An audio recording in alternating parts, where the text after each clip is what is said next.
¿Qué tal, familia? Dios te bendiga. Gracias por unirte al estudio de la palabra de Dios. Seguimos estudiando el libro de Josué, lección número 9 ya para esta semana. Herederos de las promesas, cautivos de la esperanza. Una vez estando allí, el pueblo comprobó esa promesa que Dios les había hecho de obtener la tierra prometida. Siendo esto un regalo de Dios, ¿cómo iban a aprovechar para no perder esa tierra, esta promesa que Dios les había dado? ¿Será que es incondicional o si debían de cumplir algunas condiciones para permanecer allí como herederos de algo que le pertenece a Dios? Sin más, vamos a adentrar en este momento importante del pueblo de Israel estando ya en la tierra prometida. Quédate conmigo, ya casi iniciamos.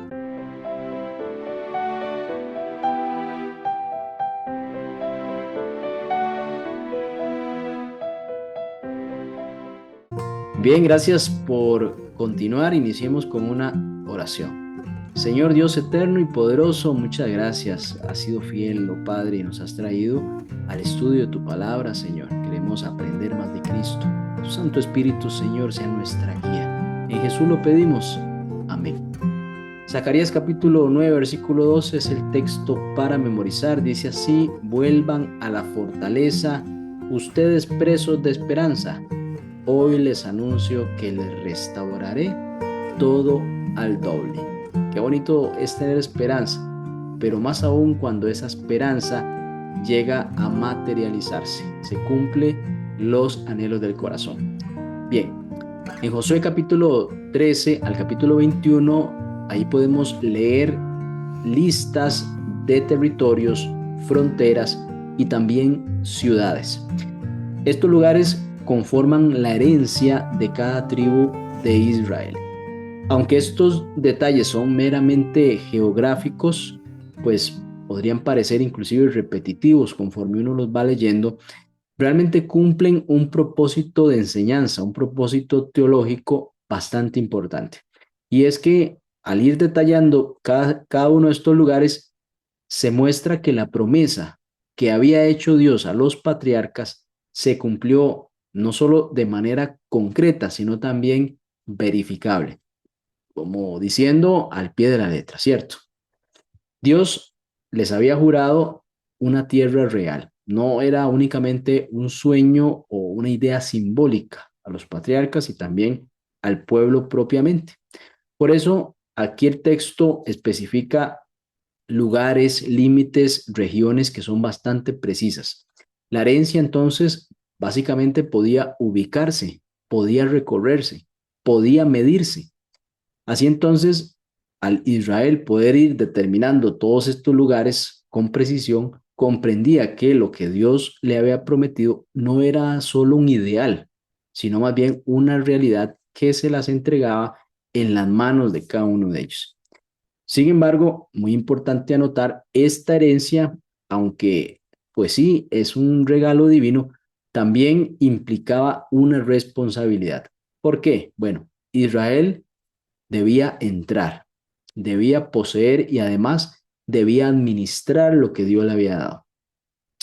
La tierra prometida entonces combinaba gracia, básicamente regalo, es decir, Dios la entrega, y una acción humana, es decir, el pueblo la toma y ejecuta en base a lo que recibe.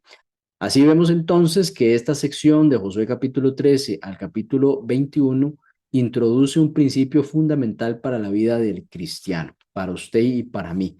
Las promesas divinas son reales. Usted tiene que creer en esas promesas divinas. Yo tengo que creer en esas promesas divinas, recibirlas, pero también actuar en consecuencia.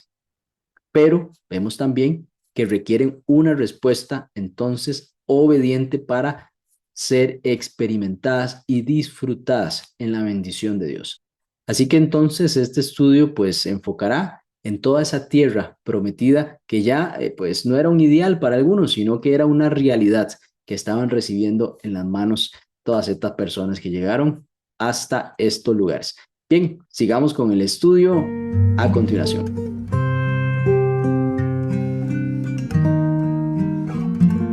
Vamos a estudiar el Edén y Canaán. Para eso, vámonos a Génesis a recordar cómo Dios creó al ser humano, Adán y Eva. Los instaló en un entorno perfecto, en el jardín del Edén, ¿cierto? Ese lugar no solo proveía de alimentos, sino de belleza y además funcionaba como un centro de enseñanza. Ahí Dios era su maestro en persona.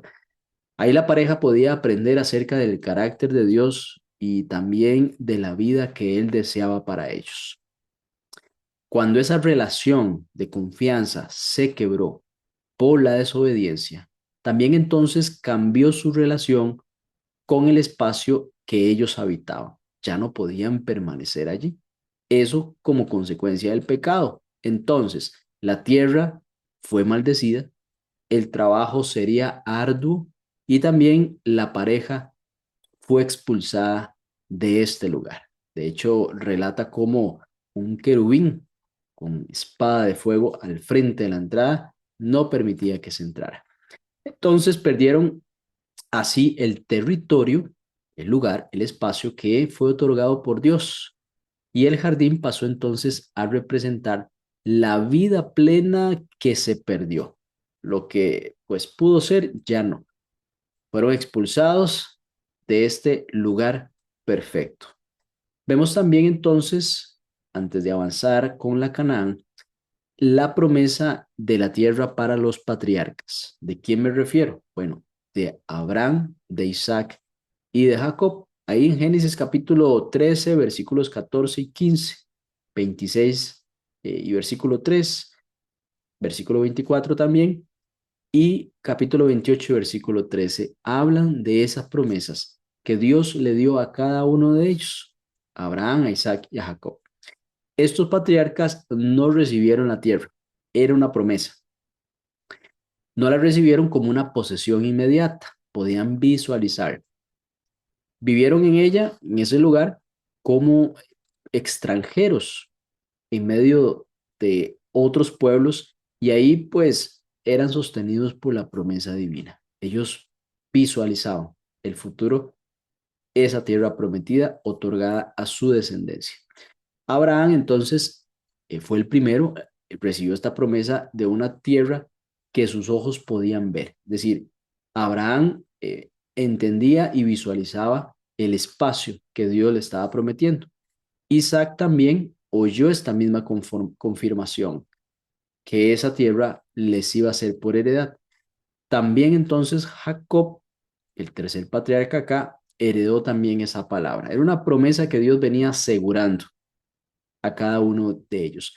Sin embargo, ninguno de ellos llegó a poseerla plenamente. Tenía la promesa de Dios que iba a suceder, pero no la había poseído plenamente como así debía de ser. Esto porque la tierra no les pertenecía por derecho natural, sino porque Dios las iba a otorgar a su tiempo. Es decir, era algo que provenía de Dios, era dada por Dios. Y así que ellos iban a esperar que ese momento se diera. Había promesa, se iba a obtener. Vemos aquí una pequeña comparación entonces entre el Edén, jardín del Edén, y la Canaán. Estos lugares eran un regalo, no una conquista humana, tampoco un mérito. Es decir, Adán y Eva fueron puestos allí, a un lugar favorito de Dios. Y también este lugar, Canaán, pues era tierra de Dios que le permitía a estos patriarcas, junto con su herencia, llegar hasta estos lugares. Entonces, vemos que así como los patriarcas esperaron con fe durante generaciones, visualizaban esos lugares y recibían la promesa de Dios en el futuro, así también usted y yo, el creyente actual, vivimos como herederos que aún no hemos alcanzado ese cumplimiento pleno. Se nos ha sido otorgado, pero no hemos ido hasta allá aún. Es algo que Dios ya nos ha dado, pero tenemos que llegar hasta allá. El libro de Hebreos, muy importante, enseña que las promesas se reciben mediante fe y paciencia. Fe es creer que se va a obtener lo que Dios ha dicho y paciencia porque debe de transcurrir tiempo para que eso se dé. Así que la garantía, bueno, Dios mismo, su palabra, Dios garantiza este cumplimiento. Y Cristo, como dice Hebreos capítulo 8, versículo 6, es mediador de promesas superiores. Ese galardón eterno, Cristo es mediador de ello. Así entonces vemos que el Edén, siendo lo perdido, y Canaán, entonces lo prometido, van a funcionar como dos polos teológicos que van a mostrar dos cosas. Lo primero es lo que Dios deseó para la humanidad, allá en el jardín del Edén. Y lo segundo, lo que volverá a dar por su gracia. Entonces, vemos aquí cómo estos dos lugares básicamente fueron por gracia dados por Dios a los seres humanos. En su momento se perdió la posibilidad de estar allí, Adán y Eva y su descendencia, pero Dios promete otro lugar en el cual además también por su gracia es que lo recibimos. Por eso debemos de estar bastante agradecidos con Dios porque a pesar de los errores, Dios siempre proyecta al ser humano a estar en un lugar mejor.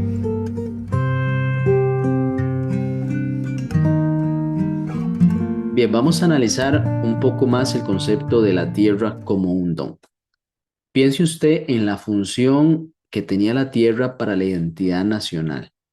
En la antigüedad, poseer tierra básicamente definía el lugar, la ocupación y también la estabilidad de un pueblo. Podían establecerse y ahí pues desarrollarse como pueblo. Cuando habían esclavos, por ejemplo, el pueblo de Israel en Egipto, no tenían entonces allí un territorio propio ni derecho sobre los frutos de su trabajo. Eran esclavos. Por eso, recibir tierra también significaba recibir libertad, estabilidad e identidad, darle un mejor futuro a la familia. Para Israel, entonces, la tierra prometida se convirtió en ese espacio donde lo que es su vida, su cultura y también la relación con Dios podían desarrollarse. Qué difícil es estar de un lado a otro y mantener pues una estabilidad inclusive hasta en la familia. Vemos también entonces aquí una relación que podemos llamar tripartita. Dios, Israel y la tierra. Aquí hay unos pasajes bíblicos que nos mencionan la lección, como Éxodo capítulo 3, versículo 8, Levítico 20, 22, 25, 23, Números 13, 27 y otros ahí adicional. ¿Qué muestran estos textos? Bueno, que Dios es el dueño y supremo de la tierra. Vamos a leer Salmo 24 y versículo 1. De Jehová es la tierra y su plenitud, el mundo y todos los que en ellos habitan. Entonces, todo lo que otorga Dios en realidad viene de sus manos. Dios es el dueño y lo da en préstamo o en concesión. Israel entonces recibe esta tierra, la Canaán prometida, como un don. El significado del don pues es un regalo, ¿cierto? Y no como un derecho inherente. Ya solo por ser el pueblo de Israel, entonces ya usted poseyó esa tierra únicamente por su nombre. No es así. Esa permanencia en la tierra dependía del pacto, obediencia, lealtad y justicia. Bueno, sabemos qué sucedió con el pueblo después de muchos años por su desobediencia. Fueron desposeídos por naciones invasoras. Significa entonces que esta posesión de Canaán no era algo automático. Israel no podía disfrutar de estas bendiciones, de este territorio, sin mantener una relación con el dador, pues con el dueño, ¿cierto? La tierra también podemos verla como medio para conocer a Dios. Qué interesante este concepto. Este territorio también enseñaba acerca de teología. Habían enseñanzas teológicas sin haber recibido esta tierra. Por ejemplo, en Egipto, la producción, la agricultura, la supervivencia de la nación, los animales y todo lo que subsistía ahí dependía del río Nilo y además de un sistema de riego humano. Si las personas tenían que acarrear agua del río para poder abastecer sus necesidades. En cambio, aquí en Canaán, la fertilidad dependía de la lluvia que Dios enviaba. Nota ahí la relación directa con Dios. Esto recordaban también pues a Israel que había una constante dependencia hacia el Señor. El que los libertó, el que les trajo, el que les dio, también les estaba proveyendo de agua. Sostenía básicamente la vida diaria. La tierra aquí entonces, podemos decir, no era solo un espacio físico, un lugar donde iban a permanecer, sino un recordatorio constante de la gracia y de la fidelidad de Dios. Es decir, Dios no solo cumplió su promesa, sino que avanza en el pacto de sostener a su pueblo. Vemos también a Dios en este concepto como Dios soberano, también como propietario último. Dios como propietario último. Aquí, aunque Israel disfrutaba de la tierra que había poseído, Dios seguía siendo el dueño. Eso es muy importante. Muchas ocasiones uno dice, es que yo tengo, Dios me lo dio, ¿cierto? Levítico 25-23 hace una afirmación interesante porque dice que allí los israelitas eran forasteros y huéspedes. Vamos a leer este texto 25-23. Dice, la tierra no debe venderse a perpetuidad porque la tierra es mía. Tú solamente eres extranjero y un arrendatario que trabaja para mí. Aquí Dios está diciéndole al pueblo que hay una relación directa entre él como dueño y el pueblo que está recibiendo esa bendición de ese lugar que le pertenece a Dios. La tierra entonces podía ser dada o quitada por ese dueño, por Dios, por el Señor, y que la relación correcta con el territorio pasaba entonces por reconocer la soberanía. Otro aspecto importante, como se menciona acá un poquito en este texto, el ser extranjeros y peregrinos. En el Nuevo Testamento se retoman estos conceptos. Primera de Pedro capítulo 2 versículo 11 y Hebreos capítulo 11 versículos 9 al 13 nos habla de este concepto. Y así nosotros, como Abraham y los patriarcas, pues vivimos en un mundo que no podemos verlo con nuestra posesión definitiva. La Biblia a nosotros nos define como extranjeros y peregrinos. Extranjeros porque este mundo no es nuestro destino final. Y peregrinos también porque usted y yo avanzamos hacia una ciudad futura, la Canaán celestial, la que Dios construye. Hebreos capítulo 11 y versículo 10 lo relata de una forma pues impresionante. Dice que Abraham esperaba la ciudad que tiene fundamentos, cuyo arquitecto y constructor es Dios. Qué bonito pensar que Dios mismo es el que diseñó y que Dios mismo la construyó para usted y para mí, siendo peregrinos que vamos para allá. Y esta perspectiva nos enseña a nosotros que nuestra seguridad no depende de ningún territorio o de estructura humana, sino más bien del propósito de Dios hacia el cual nosotros caminamos. Si por bendición de Dios obtenemos algún bien material que nos da pues un confort, debemos de entender que eso no es lo definitivo para un hijo de Dios. Caminamos hacia otro lugar y un lugar mejor.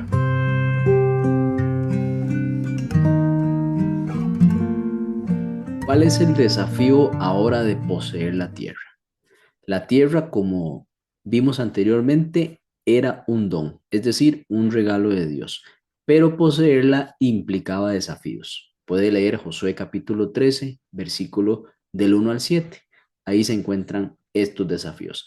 Aunque Dios entregó Canaán como regalo, el texto aquí nos muestra que una porción significativa de estas tierras, de este territorio, aún no había sido ocupada.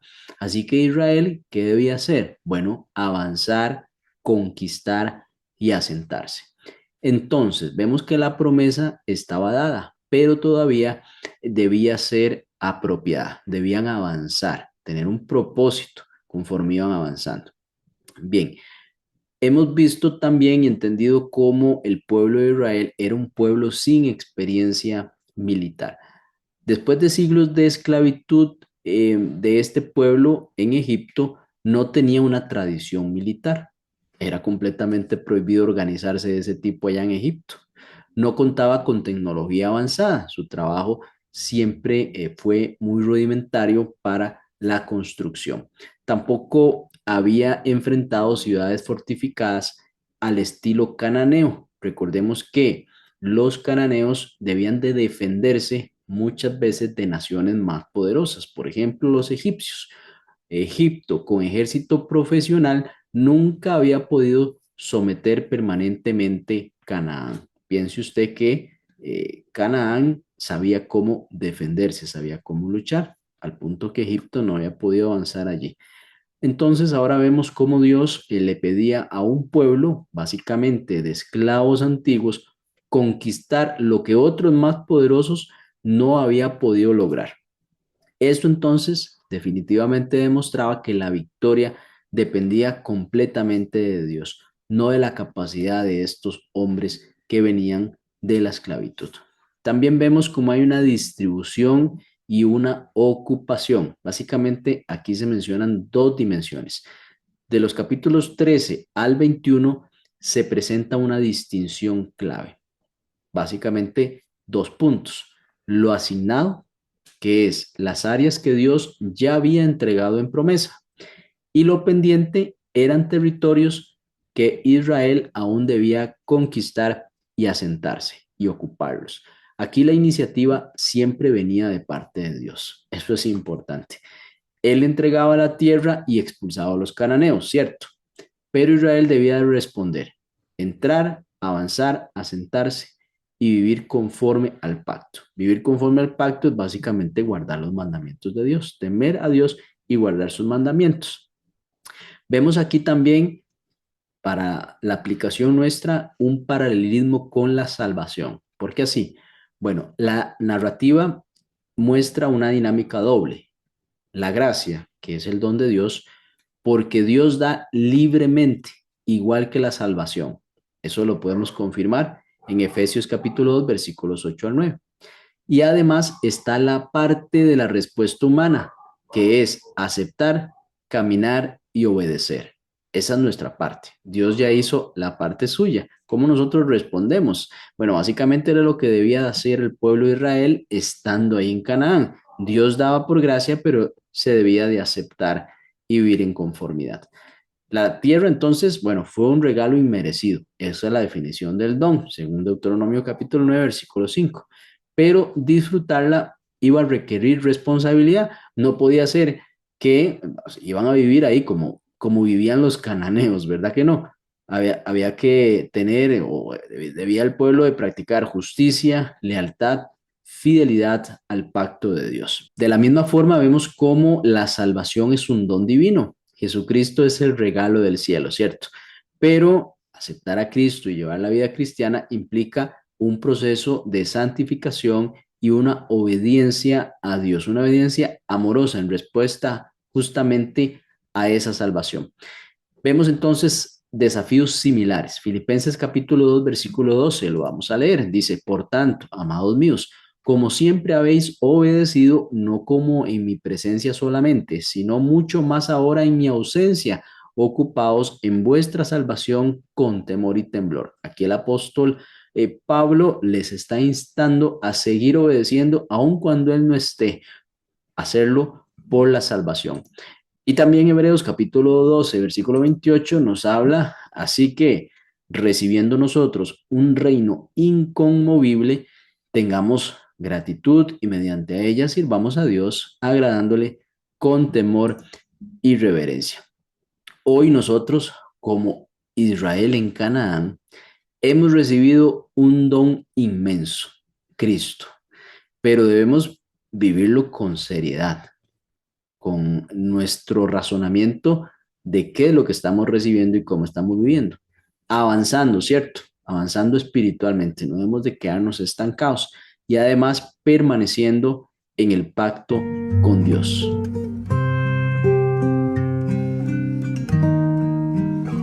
Bien, vamos a conocer qué es el jubileo. La tierra era esencial para Israel en su funcionamiento como el pueblo del pacto. Por eso, según Números capítulo 34, versículos 13 al 18, nos habla cómo debía distribuirse equitativamente entre las tribus y también las familias. De esta forma se evitaba que se concentrara las propiedades en manos de unas pocas élites. Esto solía ocurrir en otras naciones del Antiguo Oriente. Vamos a conocer también la finalidad de algo llamado el año sabático y también de esta parte que ya mencionamos como el jubileo. Dios estableció dos instituciones. Aquí vemos el año sabático que cada 7 años algo sucedía y eso era que la tierra debía descansar. No se sembraba ni se cosechaba para lucro durante ese año. Lo que la tierra producía espontáneamente quedaba entonces disponible para los pobres, los extranjeros y los necesitados. No se trabajaba, sino que de ella misma lo que produjese. También entonces aquí vemos cómo aplicaba el principio del sábado semanal. De hecho, de ahí se toma. Pero ahora sobre la tierra y la economía del pueblo, no solo sobre el trabajo humano. Y el otro concepto es el año del jubileo. Este no era cada 7 días ni cada 7 años, sino cada 50 años se hacía el jubileo. Aquí las propiedades volvían a las familias originales. Los esclavos hebreos eran liberados y además las deudas quedaban canceladas. Por decirlo así, era una restauración total, un reinicio que buscaba impedir que las familias quedaran permanentemente atrapadas en la pobreza o pérdidas patrimoniales por las decisiones que se tomaran por diferentes razones. Vemos aquí entonces un contraste con el sistema de los egipcios, porque en Egipto los campesinos perdían literalmente sus tierras, trabajaban básicamente para el faraón y quedaban atrapados en un ciclo de servidumbre. Dios entonces quiso lo opuesto para Israel. Nadie quedara sin su tierra propia para siempre y que la propiedad familiar no fuera absorbida por los más fuertes. Incluso dice que cuando alguien vendía su tierra por necesidad, realmente solo la arrendaba hasta el jubileo. Así lo entendían los del pueblo de Israel. Sin embargo, tenía que pasar bastante tiempo. No se podían simplemente hacer decisiones apresuradas respecto a esto. Casi que una generación podría haber perdido el uso de esa tierra y hasta la siguiente generación, los hijos o los nietos iban a poder recuperar lo que su papá o su abuelo habían perdido. También vemos cómo la tierra era como una ventana al carácter de Dios. ¿Por qué decimos esto? Bueno, la legislación relacionada a las tierras, al año sabático y al jubileo era una legislación que revelaba que Dios es justo y compasivo. Deseaba además la equidad entre sus hijos y rechazaba sistemas económicos que perpetúan la desigualdad. Es importante también recalcar que exige generosidad hacia los pobres y los vulnerables, en un sistema básicamente de misericordia, ¿cierto? El dueño último de la tierra es Dios, así lo hemos mencionado. Levíticos 25-23 también lo dice. Por eso los israelitas aquí eran solo, igual que usted y yo, administradores llamados a participar de la misericordia. Podemos avanzar en la obtención de los bienes, no nos olvidemos de ayudar también al que necesita. ¿Cuál era el propósito espiritual del jubileo? Tenía que haber un propósito también espiritual, una enseñanza del pueblo. Este evento, el jubileo, reflejaba el propósito del evangelio. Piense usted y analicemos un poquito esto porque es importante.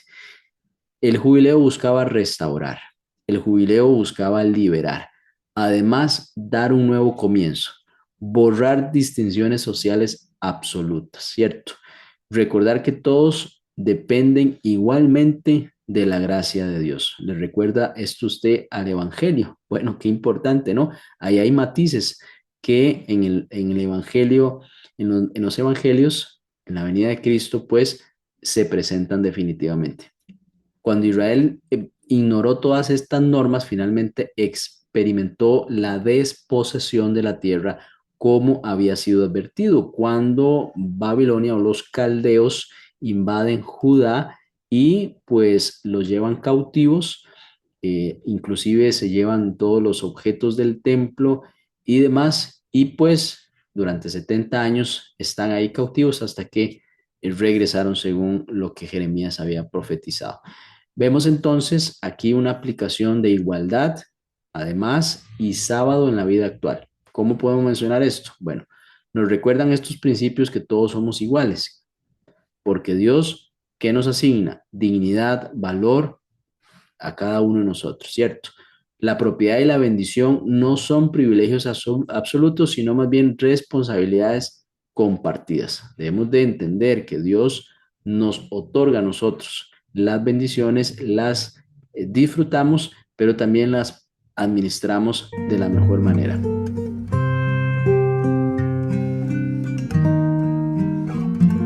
Analicemos la tierra restaurada. Aquí hay una promesa del regreso del exilio.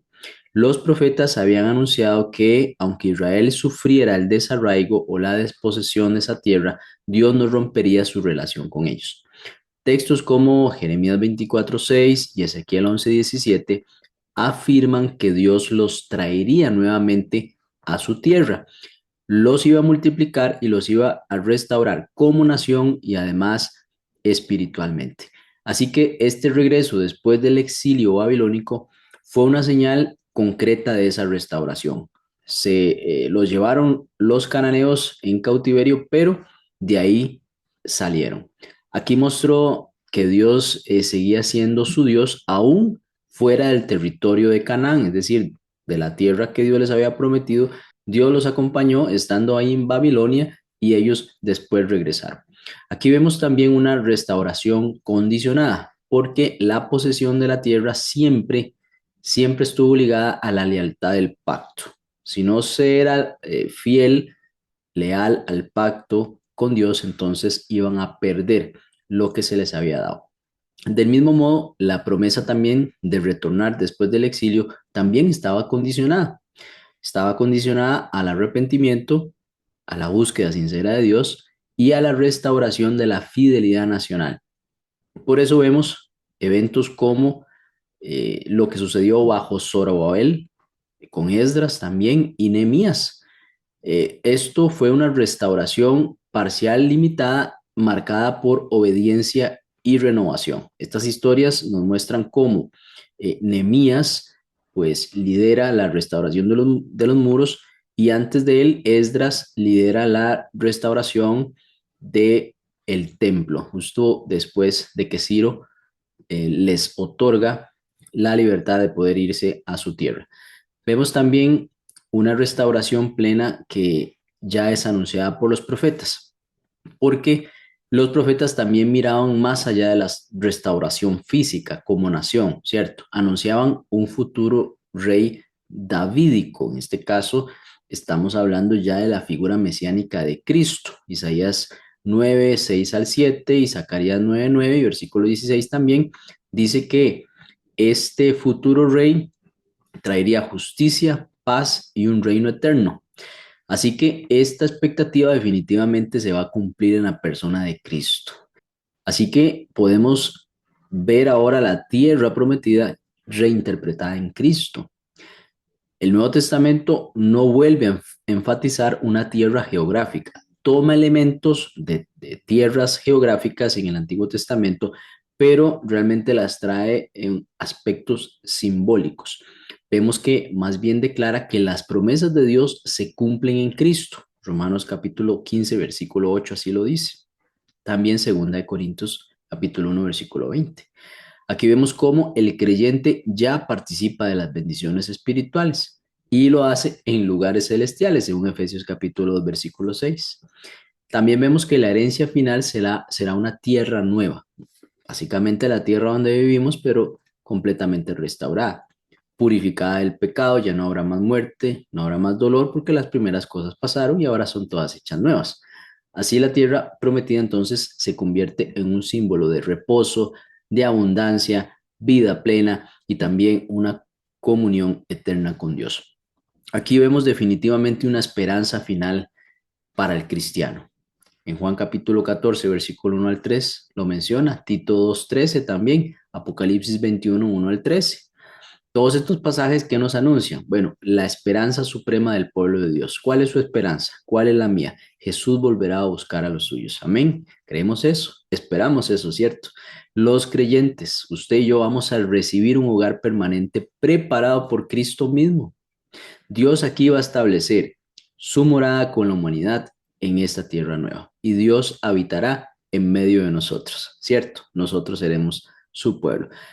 En esa realidad, en la realidad que es futura, pronta, ya no habrá más sufrimiento para nosotros. Y así que el pueblo de Dios entonces vivirá en un reino eterno y restaurado. Qué bonito pensar en eso, ¿cierto? Esa esperanza se volverá una realidad. Aquí podemos entender por qué la muerte de Jesús y su resurrección garantiza entonces esta promesa.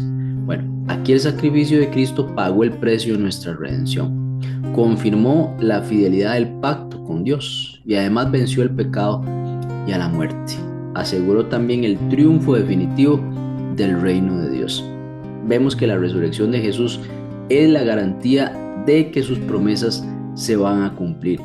Si Él venció la muerte, entonces su palabra respecto al futuro es absolutamente confiable. Debemos de abrazar esas promesas. Todas estas enseñanzas en el Antiguo Testamento, esa tierra prometida, la lealtad del pacto que debe tener el pueblo para poder continuar disfrutando de eso era fundamental. Así también nosotros. Y así desde el Edén hasta Canaán, la Biblia muestra que la tierra siempre fue un regalo de Dios, un espacio donde su pueblo pudiera vivir en plenitud y aprender de él. Israel recibió la tierra prometida no por mérito, sino por gracia, y aún así debía avanzar, conquistar y obedecer para disfrutarla. Las promesas de Dios son reales, pero requieren una respuesta de fe. El jubileo revela el carácter justo y compasivo de Dios. Nadie debía quedar atrapado para siempre en la pobreza o la pérdida. Todos podían tener un nuevo comienzo. Con Jesús, las promesas alcanzan su cumplimiento pleno. Más que una tierra física, recibimos la esperanza de una tierra nueva, donde Dios habitará con su pueblo para siempre. Su muerte y su resurrección garantizan que ese hogar prometido será una realidad para los que esperan su regreso. Vamos a orar para finalizar. Señor, muchas gracias te damos por haber entendido mejor el plan que tienes para nosotros. Lo hemos hecho estudiando estas historias, Señor. Ayúdanos a entender que tus promesas son también condicionadas. Debemos de ser fieles al pacto, seguir avanzando por medio de tu gracia, tu bondad, oh Padre. Perdónanos y ayúdanos a siempre ser vencedores en Cristo Jesús. Queremos disfrutar de la tierra nueva, queremos disfrutar de tu compañía por siempre. En Jesús, amén. Muy bien, nos vemos la próxima semana, si el Señor así lo permite. Hasta pronto.